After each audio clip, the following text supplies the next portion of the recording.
Hello' everyone, কি খবৰ? ভালনে আপোনালোকৰ? আশা কৰোঁ সকলো ভালে আছে। নতুন এটা ভিডিঅ' লৈ আহিছোঁ, ৰেচিপি ভিডিঅ'। মই জানো আপোনালোকে বনাব জানে, কিন্তু মই কেনেকৈ বনাইছোঁ সেয়া আপোনালোকক দেখাইছোঁ।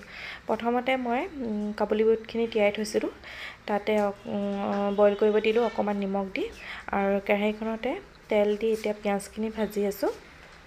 অকণমান ৰঙচুৱা হোৱা মাত্ৰকে তাত আদা নহৰু পেষ্ট দি দিছোঁ এচামুচ, আৰু তাতে এতিয়া হালধি গুড়ি, জলকীয়া গুড়ি, ধনিয়া গুড়ি, জিৰা গুড়ি আৰু নিমখ, সোৱাদ অনুসৰি নিমখ দিছোঁ, আৰু এইখিনিও অকণমান সময় ভাজিম। তাৰপিছত মই দুটা বিলাহী পেষ্ট বনাই থৈছোঁ, সেইখিনি পেষ্টখিনি ইয়াত দি দিম, আৰু বিলাহীখিনি অলপ সময় ভাজিম, যেতিয়ালৈকে আমি তেলটো ছেপাৰেট হৈ নাযায়। আৰু এতিয়া দেখিছেনে মোৰ তেলখিনি ছেপাৰেট হৈ গৈছে। আৰু এতিয়া আমি ইয়াত যোনখিনি সিজাই থোৱা কাবুলী বুট সেইখিনি আমি ইয়াত দি দিম, আৰু তেনেকৈ ইয়াত দি দিয়াৰ পিছত আৰু 2 মিনিটমান সময় ভাজিম। অলপ সময় ভাজিলে যিহেতু মছলাখিনি বুটখিনিৰ লগত মিলি যাব। আৰু ইয়াত এতিয়া 2 মিনিটমান ভজাৰ পিছত ইয়াত গৰম পানী ব্যৱহাৰ কৰিছোঁ।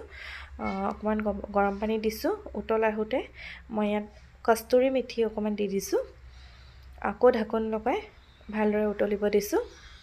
এতিয়া গৰম মছলা ওপৰত এচামুচ দি দিছোঁ, লগত দিছোঁ আমাৰ ধনিয়া বাইদেউ, আৰু আমাৰ ৰেচিপি ৰেডি। যদি ভাল লাগিলে ৰেচিপিটো চাই লাইক আৰু কমেণ্ট কৰিব, আৰু আগলৈও নতুন নতুন ভিডিঅ' আপোনালোকলৈ আগবঢ়াই থাকিম।